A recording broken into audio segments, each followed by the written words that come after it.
Hola, las tribus mesoamericanas pre-colombinas. Cuando los europeos llegaron a América en año 1492. Encontraron varias tribus y tres grandes imperios, y con todo el sentido de la palabra. Así como lo oyen, imperios. En lo que llamamos América no estaba despoblada para nada, habían etnias, tribus e imperios a lo largo del continente. Cuando hablo de europeos lo digo, pues la creencia particular es que solo eran españoles y no es así. Los españoles con Cristóbal Colón llegaron primero, pero luego la otra potencia marítima de la época, Inglaterra, siguió colonizando al norte. También el pequeño reino de Portugal. Pero también tímidamente lo hicieron los holandeses, que colonizaron islas del mar Caribe. Los escandinavos, que eran excelentes navegantes, no llegaron al centro, sur de América, pues el clima tropical no era su ambiente. También los franceses tomaron lo que hoy es Haití, Martinica y Guyana Francesa. Pero que se encontraron los europeos en América cuando llegaron en siglo XV. Este audio y video lo hago debido a que en octubre los maulas ignorantes tergiversadores políticos de la verdad en octubre denuncian un genocidio a las etnias mesoamericanas que nunca existió, y expongo pruebas de eso. La primera prueba y más notable es que los latinos demuestran tener en sus genes los tres vertientes mezclados del negro africano, el blanco europeo y el indio aborígenes. Si hubiese faltado uno de esos genes, por ejemplo si hubiesen acabado con los indígenas, no tuviesen presentes hoy estos fenotipos, ya que hubiesen desaparecido de forma violenta. Entonces solo hubiesen estado los mulatos y los pardos, que son la mezcla entre blancos y negros. Pero volveremos a eso en un momento. ¿Qué encontraron los europeos cuando arribaron? En el norte extremo eran los esquimales. Etnia de tierras frías, cazadores y recolectores. Bajando las etnias de lo que hoy es Canadá y Estados Unidos. Lingüísticamente existen tres grandes familias: algonquina, nadene, esquimo-aleutiana, y en las regiones más abundantes en recursos existían mayores densidades de población y también mayor diversidad étnica y lingüística. Curiosamente, en algunas áreas no cubiertas por las grandes familias abundan las lenguas aisladas habladas por pueblos que no parecen filogenéticamente emparentados con sus vecinos. Lo que deseo es que usemos la lógica. Si hubiese habido un genocidio, estas tribus que aún existen, ¿cómo es que existen sus genes en mezcla? Y más del 90% de las tribus que existían en el siglo XV existen hoy en sus mismos territorios. Bajando a lo que es hoy Estados Unidos de América, encontramos tribus como Cheyenne, Apaches, Comanches, Sioux, Kiguas, los Mohicanos, entre otros tribus a los que el cine hizo famosos y que aún existen en reservas forestales de miles de acres. Bajando a lo que es hoy México, si hacemos un alto, pues allí vivió uno de los tres imperios más grandes de América. Los aztecas. Los aztecas era una etnia adelantada en tecnología comparativamente con tribus más atrasadas, eran grandes constructores, buenos agricultores, excelentes cazadores. Pero por alguna razón, no eran navegantes. No viajaban en el mar, sin embargo, tenían costa en el Océano Pacífico y Mar Caribe con salida al Atlántico. Eran politeístas, tenían varios dioses. La existencia de los aztecas estaba indisolublemente ligada a sus divinidades, entre las que sobresalían Huitzilopochtli, dios de la guerra; Quetzalcóatl, la serpiente emplumada, un héroe cultural, descubridor del maíz; Tlaloc, dios de la lluvia; y Coatlicue, diosa tierra, madre de Huitzilopochtli. El panteón divino se fue constituyendo en la medida que los aztecas iban incorporando las divinidades de los pueblos sometidos. Así, por ejemplo, Quetzalcóatl y Tlaloc eran dioses mesoamericanos desde tiempos muy anteriores a la llegada de los aztecas. La relación con los dioses era regulada por los nobles sacerdotes, quienes presidían todas las ceremonias y ritos realizados en los múltiples templos edificados para honrar a las deidades. Un sofisticado calendario ritual determinaba los días fastos y nefastos para la población. Cuando nacía un niño en un día nefasto, se retrasaba la ceremonia de nacimiento para un día más favorable, previa consulta a los llamados lectores de destinos, quienes conocían las características de cada día del año. Entre el selecto grupo sacerdotal existía una rígida estructura piramidal, semejante a lo que sucedía en la sociedad azteca. Eran ceremonias públicas para las cuales los celebrantes se preparaban practicando ayunos y penitencias. El día de la fiesta se realizaban banquetes, bailes, juegos y, sobre todo, ofrendas a los dioses. Muchas veces se comía carne humana de algún sacrificado, pero dentro de un contexto ritual incomprensible para la sensibilidad de la sociedad occidental. Bajando a Centroamérica encontramos a los mayas. Parecidos pero más pequeños que los aztecas, pero como ellos tenían su territorio bien definido. Tenían costa en ambos océanos pero igualmente no eran navegantes, eran pescadores y como los aztecas trabajaban el oro, la plata y las piedras preciosas de forma magistral. El jaguar o tigre americano era un gran dios para los mayas, creían en el inframundo, tenían portales para sumergirse en él. Seguían la configuración del cielo, las estrellas para las épocas del ciclo de siembras y formaron un calendario que según cálculos el fin de esta humanidad era en el año 2012. Los incas vivieron en la costa pacífica de América del Sur, eran andinos por la cordillera. Hacían grandes construcciones monumentales. A gran altura en montañas y cerros, también eran mineros y orfebrería, manejaban muy bien la metalúrgica como los anteriores aztecas y mayas. Sus dioses eran el sol, la luna y varios dioses extraños que mandaban a realizar señales en la tierra que solo se puede apreciar a gran altura. Estos tres grandes imperios tenían algo en común, ninguno era marítimo. Y dos de ellos tenían costa en los dos océanos y uno de ellos solo en el Pacífico, pero vivían tierra adentro. Al parecer esto no tiene importancia, pero si estas adelantadas etnias hubiesen conquistado el océano, es muy posible que hubiesen llegado ellos a Europa. En vez de los europeos a América, los incas llegaban hasta lo que hoy en Chile. Gran territorio. Estos tres grandes y adelantadas etnias tenían una organización social monárquica. Es decir, eran reinos. Imperios. Esto hay que repetirlo hasta la saciedad, ya que en los últimos años en Latinoamérica unos maulas han afirmado una mentira creada por mentes ignorantes, donde colocan a las etnias precolombinas que vivían en socialismo. Eso es totalmente falso, de toda falsedad, pues estos eran imperios con un emperador cuyos hijos eran lo equivalente a príncipes y princesas, y ellos heredarían el trono de la monarquía propia. Por ejemplo, el emperador azteca más conocido era Moctezuma. Y el emperador más conocido del imperio inca era Atahualpa.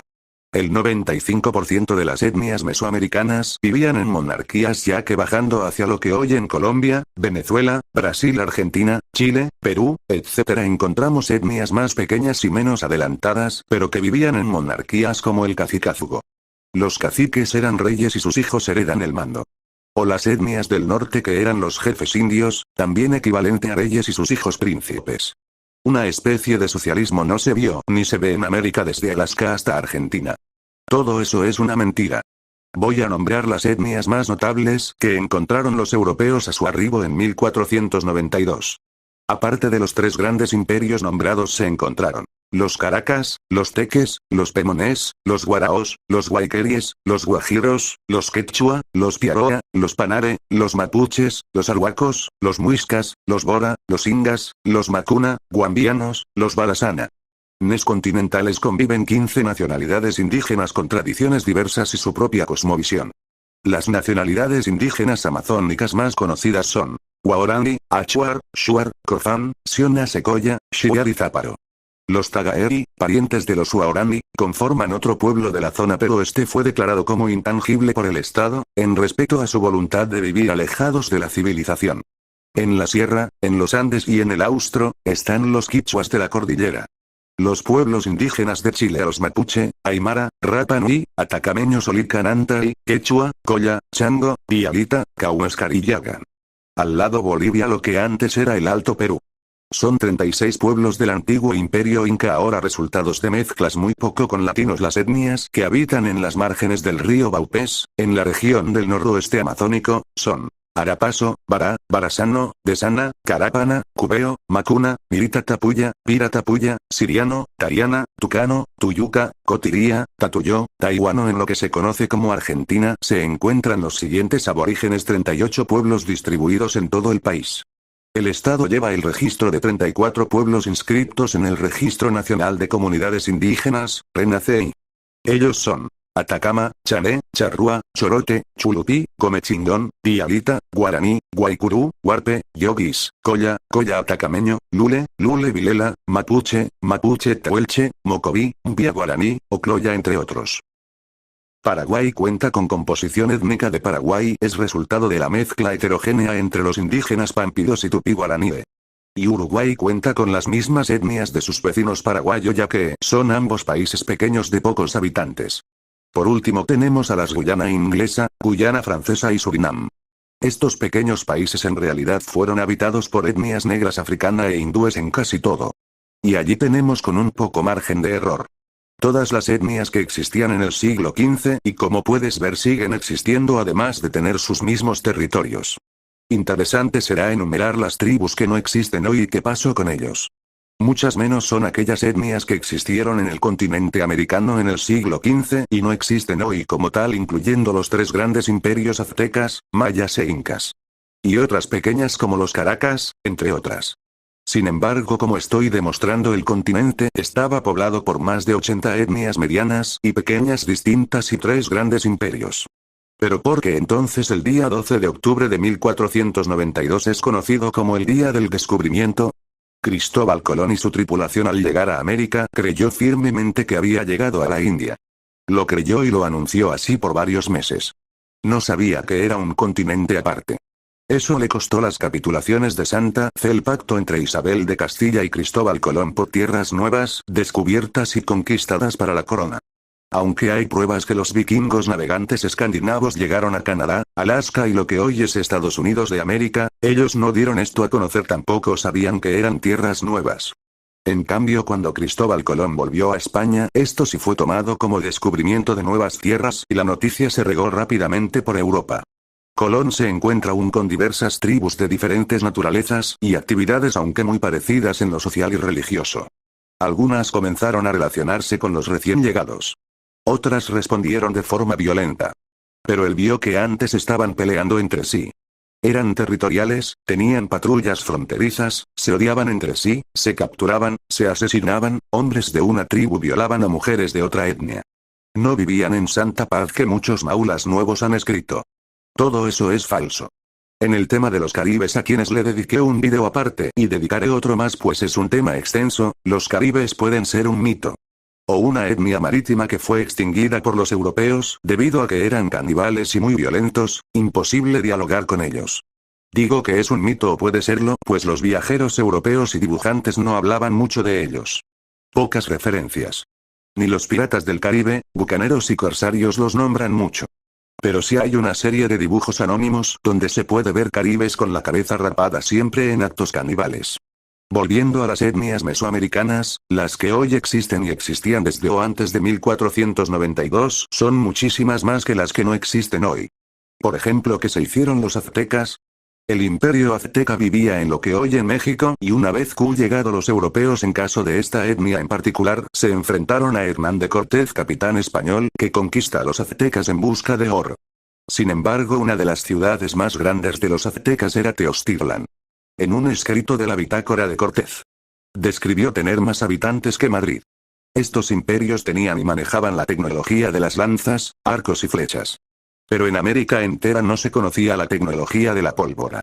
Balas, arcabuces, bayonetas, cañones. Puedes imaginar la primera vez que los aborígenes observaron como de un palo o bejuco salió fuego con un estruendoso sonido. Esto pudo hacer huir a cualquier hombre armado con lanzas, con el agravante de que ese ruido podía herir o matar, por el desconocimiento. Aún así, muchos se enfrentaron a los españoles. Otra tecnología no conocida en toda América eran los espejos. Siquiera por los grandes imperios, quienes pulían metal para reflejarse y mirarse también en el reflejo del agua, que era lo más cercano a eso. Esta nueva tecnología causaron una alegría tal en los aborígenes que quisieron adquirirlo. Todos los espejos que estás viendo en este momento son del siglo XV que han llegado a nuestros días resguardados en Europa y en América, y estos eran los espejos que cambiaban los españoles por oro. Para los aborígenes fue impresionante y produjo alegría, y lo compararon al valor del oro. Una reflexión. Si los aborígenes vivían en una especie de socialismo, ¿para qué usar el oro? ¿Para comprar qué? ¿A quién? El oro era usado por las etnias como atavío, para sus trajes, para sus collares, incluso para algunas armas. Pero el oro no era sacado desde el mismo punto de vista de los europeos. Es decir, el oro comenzó a valer para todos desde el arribo de los europeos. Antes las tribus mineras como la de los teques, en lo que ahora es Venezuela, lo extraían para hacer joyas y comercializar con otras tribus. Sin embargo, hay tribus a quien nunca les interesó el metal amarillo, como los guaraos, que eran pescadores y no mineros y aún no extraen ese mineral. Más les interesaba el hierro para hacer anzuelos, lanzas y arpones que el oro. El espejo sí despertó un gran interés, y esto desencadenó el primer intercambio comercial entre europeos y aborígenes, y los aborígenes ofrecían estas pepitas de oro a los españoles, y ellos entregaban los espejos de peinadora, o espejos personales con marco de madera que ya existían. Luego acusarían a los españoles y europeos de engañar a las tribus. No hubo engaño. Para ese momento los aborígenes el espejo y algunas otras tecnologías desconocidas para la época tenían el valor del oro. Y escucha bien lo siguiente: para las etnias mesoamericanas el oro era un metal para crear prendas de vestir, podía tener un valor relativo a de otros metales, solo empieza a valer cuando comienza el comercio con los europeos. Ahora voy a hablar sobre el genocidio que nunca existió. Salvando las distancias, el último gran genocidio que se registró en la historia fue el de los nazis contra los judíos. Se registran 6 millones de judíos asesinados y esto no es poca cosa. Podemos ver que al año 1492, ya para el siglo XV, el continente completo estaba poblado desde el estrecho de Bering en Alaska hasta el estrecho de Magallanes en Argentina. Con más de 120 etnias distintas registradas y otras muchas que no estaban en registro. De las cuales el 95% de ellas que existían en año 1492 viven aún, han evolucionado sin perder sus costumbres, pero hablan otros idiomas aparte del propio. Se visten de ambas formas y viven en este siglo XXI. Con problemas sí, pero viven en este mismo lapso de tiempo. Esos que dicen que hubo un genocidio sangriento, ¿pueden decirme cuántos indígenas cayeron y cuántas tribus dejaron de existir en esos años? ¿Tienen las cifras y de cuáles etnias? Para hablar de genocidio deberían conocer y demostrar esas cifras. Pero estas tribus aún existen y si llegaron a nuestros días, ¿dónde está el genocidio? Según fue para robar el oro, entonces los intercambios de indígenas de oro por tecnología. De haber genocidio no hubiese intercambio, solo lo toman y ya.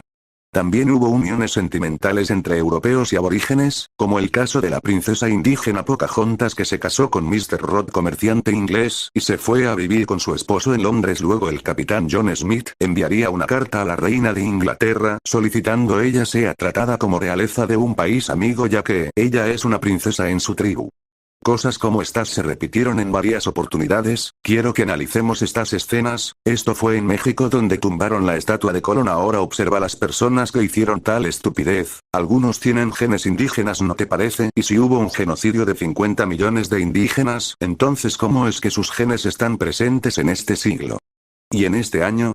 Y ese tal genocidio hubiera existido, lo más seguro es que estuviese documentado.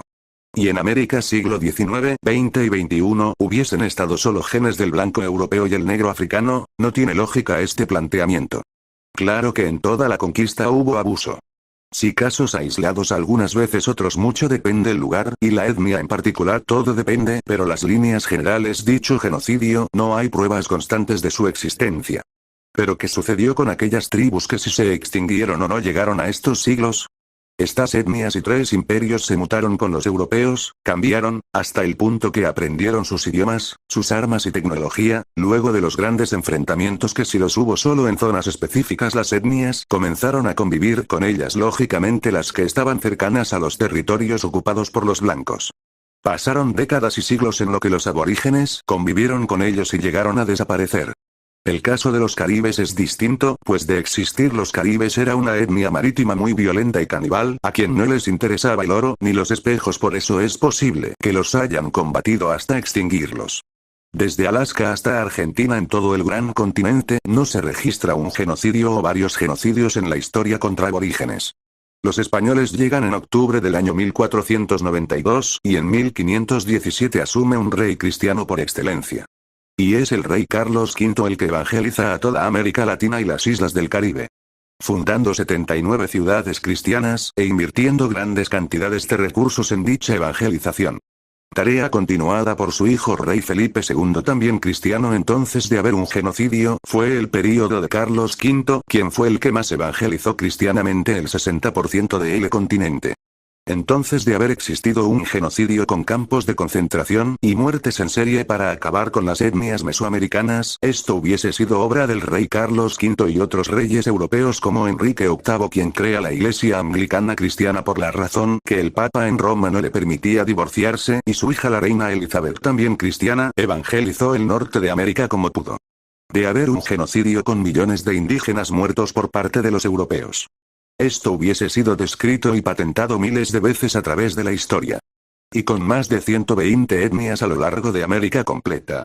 Etnias vivas hoy y la mayoría viviendo en sus mismos territorios, no queda otra que preguntar cuándo y dónde fue el mencionado genocidio americano. Pero sé que te estás preguntando por los aztecas, mayas e incas que se hicieron. Estos tres imperios fueron vencidos por los españoles, hubo un tiempo que convivieron ambas culturas en los mismos territorios, luego el rey Carlos V y su hijo Felipe II construyen ciudades cristianas españolas en esas tierras y por ejemplo los aztecas mataron a ciudadanos cristianos, pues los tres imperios fueron evangelizados con éxito luego de la guerra y al llegar los procesos de independencia de España, estas etnias ya no existían como tal. Por último quería hablar sobre la etnia Yanomami. Estas etnias viven en el centro de lo que hoy es el estado Bolívar en Venezuela, es la etnia más aislada de todas las conocidas, hasta que fueron descubiertas no sabían que existían otra especie de humanos. Solo se llega por aire, fueron descubiertos con helicópteros por casualidad y luego visitados y estudiados. Son muy pacíficos y no enfrentaron al blanco. Lo recibieron bien aunque les sorprendió esa especie de pájaro enorme de metal, ese monstruo que trajo del cielo a estos extraños humanos. Para ellos no hubo cristianismo, ni guerra de independencia, nunca llegaron a ellos nada de la ciudad. Un antropólogo norteamericano vivió con ellos 12 años. Se casó con una indígena y se la llevó a New York, vivieron en Manhattan, tuvieron 2 hijos y luego de algunos años más, ella quiso regresar a la selva con su gente. Con su tribu así lo hizo y el padre se quedó con los hijos de ambos. Una historia interesante. Los Yanomami son experimentos vivos en pleno desarrollo. Ellos no sabían que existían más personas en el mundo. Haré otro vídeo sobre los más notables exploradores españoles del siglo XV para complementar el presente vídeo. Por último, los europeos trajeron su cultura, cierto. Pero también negociaron, también hubo convivencia y lo más valioso que trajeron fue el cristianismo y la civilización, impidieron que entrara la barbarie. Alejaron lo pagano, la masacre de otras religiones nefastas, también trajeron un idioma que unió todos los pueblos existentes. Como te he dicho hasta la saciedad, y no te lo pienso volver a repetir, la información sobre las etnias mesoamericanas precolombinas de estos vídeos, es de la Biblioteca Cervantes de España, pues son escritos reales de viajeros que estuvieron en América en el siglo XV. No te lo pienso volver a repetir. Me despido sin antes decir que bien, amigo. Es tu problema si le das al pulgar, es tu problema si te suscribes. Y si le piensas dar a esta campanita, vas a tener que buscar un camión cesta como está. Vale la pena que remitas esta información para que los incautos no acepten esta teoría política que hubo un genocidio en América por parte de los europeos. Ya que eso es falso y los que afirman